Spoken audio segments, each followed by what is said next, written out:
கிறிஸ்து இயேசுவில் மிகவும் பிரியமான என் அன்பு சகோதர சகோதரிகளே, ஆண்டவரும் இரட்சகருமான இயேசு கிறிஸ்துவின் நாமத்தில் உங்களை அன்போடு வாழ்த்துகிறேன். இந்த வாலிப ஓட்டம் நிகழ்ச்சியின் மூலம் உங்களை சந்திப்பதிலே மிகுந்த சந்தோஷம் அடைகிறேன்.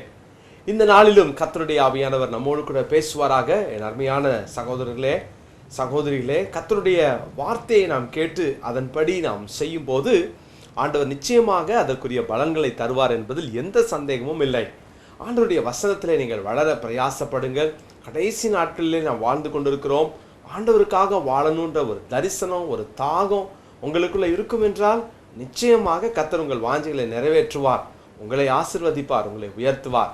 இன்றைக்கும் கூட வேத புஸ்தகத்திலே சங்கீதங்களின் புஸ்தகம் 1ஆம் சங்கீதத்தின் முதல் வசனத்தை வாசிக்கிறேன். எல்லாருக்கும் தெரிந்த வசனம்தான், வாசிக்கிறேன். துன்மார்க்கனுடைய ஆலோசனையில் நடவாமலும் பாவிகளுடைய வழியில் நில்லாமலும் பரியாசக்காரர் உட்காரும் இடத்தில் உட்காராமலும் கர்த்தருடைய வேதத்தில் பிரியமாயிருந்து இரவும் பகலும் அவருடைய வேதத்தில் தியானமாயிருக்கிற மனுஷன் பாக்கியவான். துன்மார்க்கருடைய ஆலோசனையில் நடக்கக்கூடாது, பாவிகளுடைய வழியில் நிற்கக்கூடாது, பரியாசக்காரன் உட்காரும் இடத்தில் உட்காரக்கூடாது. இந்த 3 காரியத்தையும் சங்கீதக்காரன் இப்படியாய் அவர் சொல்லி இந்த சங்கீத புத்தகத்தை துவங்குறதை நாம் பார்க்கலாம்.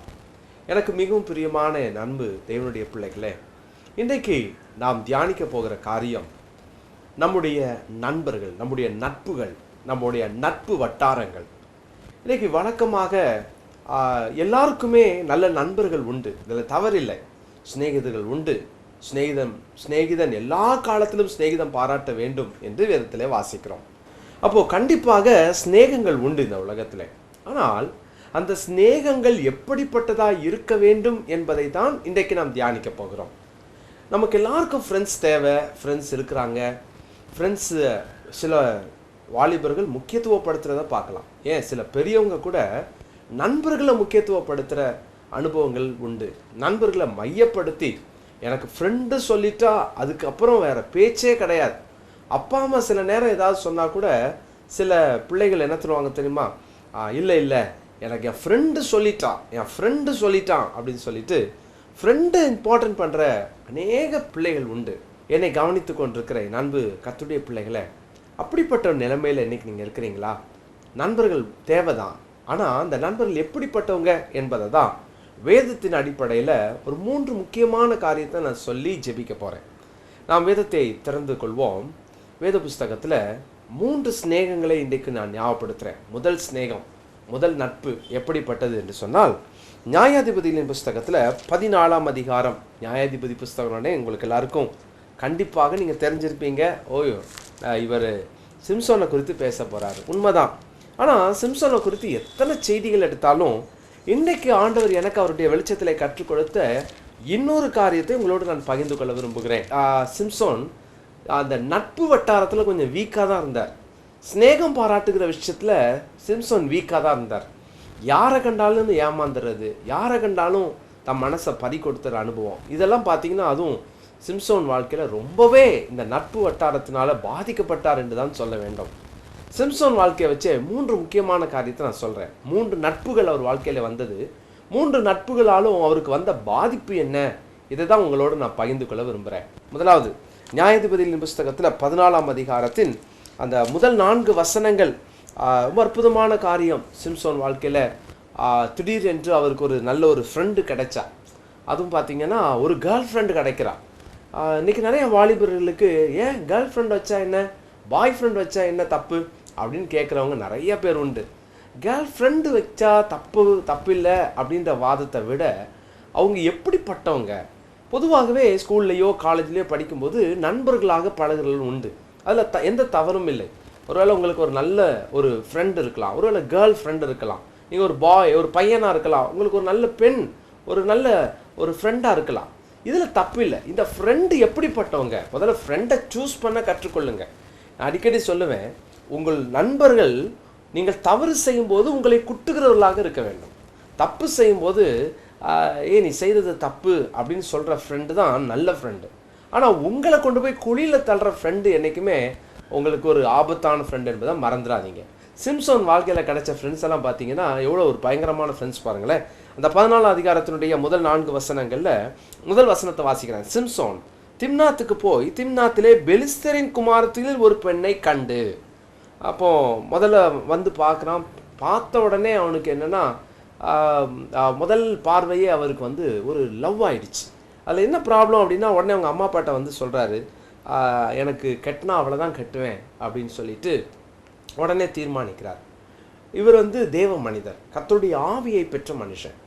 மாத்திரமல்ல, இந்த சிம்சோன் எப்படிப்பட்டவர்னா தேவனுடைய முன்னறிவிப்பின்படி பிறந்த ஒரு மனிதன்.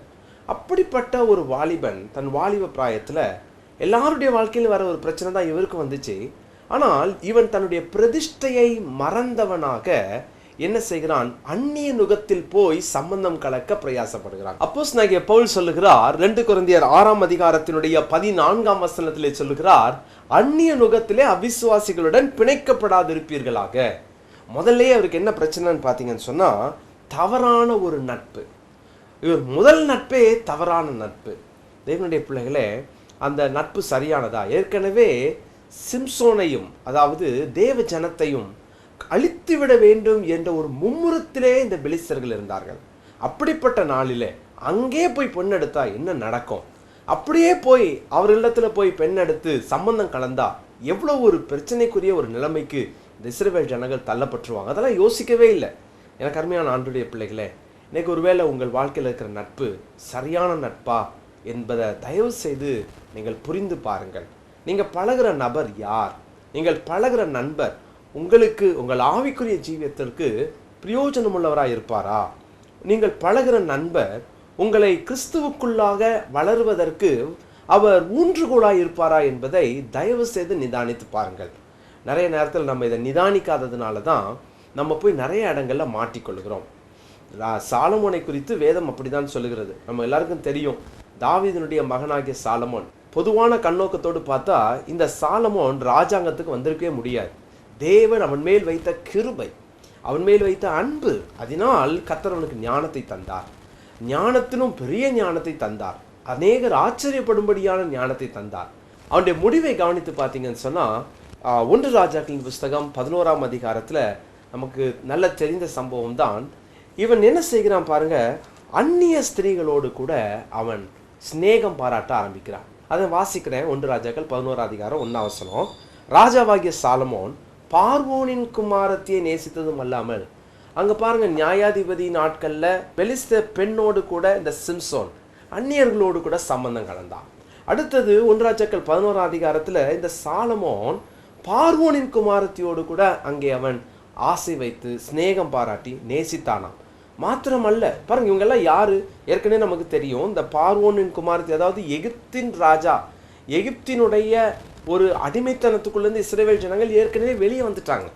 அப்படிப்பட்ட ஒரு ராஜாவிடத்துல போய் திரும்பவும் ஒரு சம்பந்தம் கலக்கணுமா? ஒரு அடிமைத்தனத்துக்குள்ள திரும்ப போகணுமா? இன்னொன்று யார் கூட பாருங்க, மோவாபியரோடு அம்மோனியரோடு. இவங்க யாரு தெரியுமா? மோவாபியரும் அம்மோனியரும் லோத்தினுடைய சந்ததிகள், லோத்தின் குமாரத்திகள் மூலமாய் பிறந்த ஒரு கொடூரமான சந்ததிகள். இஸ்ரவேலை சபிக்கிறதற்காக ராஜா கூலி கொடுத்து ஆளை கூட்டிட்டு வந்த ஒரு மோசமான கூட்டம் இந்த மோவாபிய கூட்டம். அந்த கூட்டத்தோடு திரும்ப சம்பந்தம் கலக்கிறதுக்கு பிசாசு எப்படி தந்திரமா வழி நடத்துறான் பாருங்க.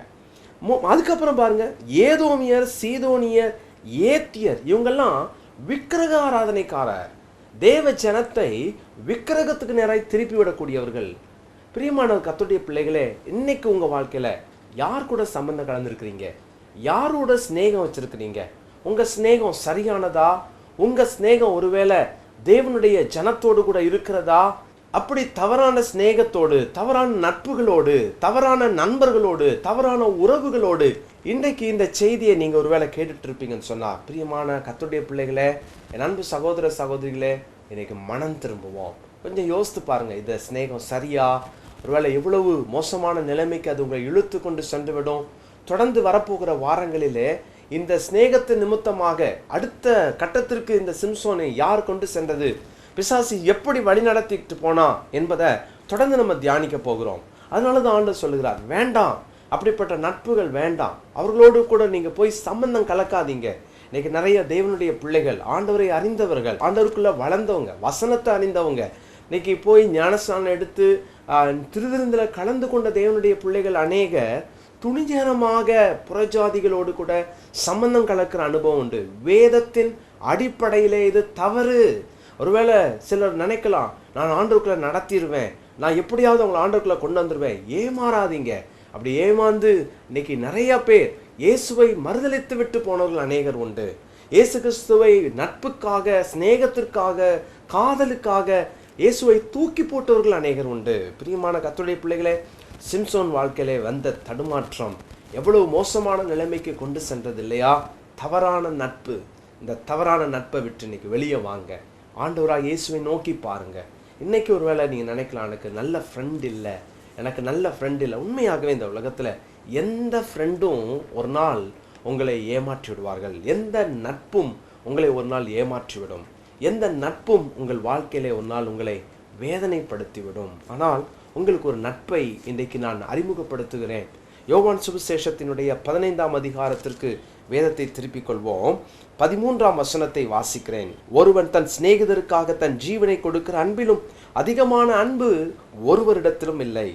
நான் உங்களுக்கு கற்பிக்கிற யாவையும் நீங்கள் செய்வீர்களானால் என் சிநேகிதர்களாய் இருப்பீர்கள். எவ்வளவு அற்புதமான காரியத்தை சொல்லித்தரார் ஆண்டவர். சொல்றாரு, நீ என்னுடைய ஃப்ரெண்டா இருப்ப.